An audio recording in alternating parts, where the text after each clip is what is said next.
The Soviets were not as bad at space as most people think. They were the first to launch a satellite.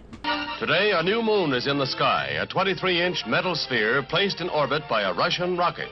Here, an artist's conception of how the feat was accomplished. A three-stage rocket. Number one, the booster, in the class of an intercontinental missile. Its weight estimated at 50 tons. The smaller second stage took over at 5,000 miles an hour and carried on to the highest point reached. 500 miles up, the artificial moon is boosted to a speed counterbalancing the pull of gravity and released. You are hearing the actual signals transmitted by the Earth-circling satellite. One of the great scientific feats of the age. As well as this, they were also the first to launch the first man and woman into low Earth orbit. Deified as the man of the century arrives at the airport outside of Moscow for his first public appearance. Questions that have arisen in the West about the validity of his flight have no place here today, as the crowds go wild over the first man to conquer space.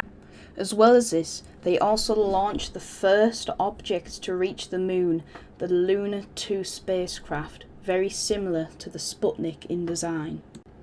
The N-1 rocket, which was the Soviet equivalent to the Saturn V rocket, was drawn up in 1959.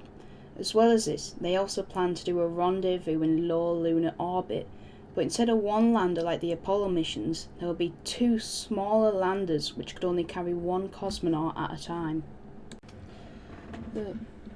However, the two men who could get it done, Sergei Gobbledygook and Vladimir Goshko, absolutely hated each other and constantly argued and refused to work with each other. Their hatred goes back to when Gobbledygook got Goshko arrested and sent to the Gulag. I couldn't find out why though. I guess Goshko said something bad about the state or something along those lines. Construction and testing was rushed after John F. Kennedy gave his famous speech. 100 feet tall, on an untried mission to an unknown celestial body, and then return it safely to Earth. But why, some say, the moon? Why choose this as our goal?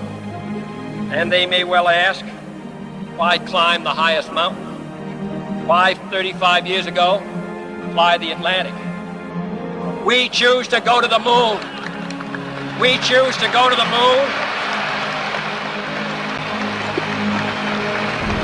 We choose to go to the moon in this decade and do the other things, not because they are easy, but because they are hard. Because that goal will serve to organize and measure the best of our energies and skills.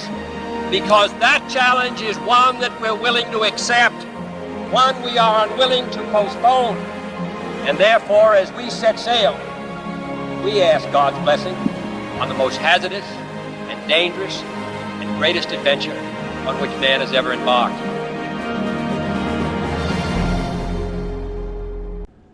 This caused the rocket to, well, just have a look at the screen. Стартовая позиция была полностью разрушена. Which happened several times until Apollo 11 landed on the moon, subsequently causing the program to be silently shut down.